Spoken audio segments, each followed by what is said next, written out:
Habari za wakati huu wana Yanga, wananchi wenzangu. Siku ya leo tunakwenda kucheza dhidi ya Simba kwenye uwanja wa Meja Jenerali Samuyo. Lakini angalizo na tahadhari yetu, viko viashiria vya kuhujumiwa sisi wana Yanga. Siku ya leo viko viashiria vya sisi kuhujumiwa. Tunahujumiwa kwa sababu zipi? Uko utaratibu wa namna gani ya kufanya mazoezi.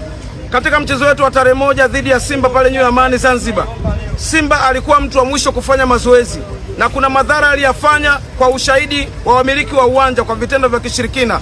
Lakini hata bodi ya ligi walitoa adhabu kupitia wachezaji wa Simba waliofanya vitendo vya kishirikina pale New Amani Zanzibar.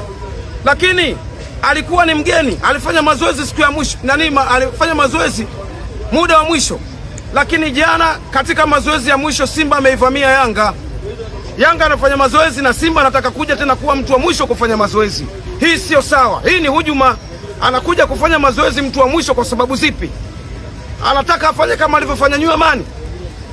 Hii ni hujuma. Tuambiwe, wana Yanga tunataka kujua. Jana Simba amefanya mazoezi mtu wa mwisho kwa sababu zipi? Pale New Amani Simba alifanya mazoezi ya mwisho kwa sababu gani? Ziko simu nyingi tunapigiwa wana Yanga wanalalamika. Watu kutoka Pemba kina Mzee Musa na wenzake wanalalamika. Ameonekana Simba jana akifanya mazoezi ya mwisho pale Meja Jenerali, na anafahamika akifanya mazoezi ya mwisho nini anakwenda kufanya.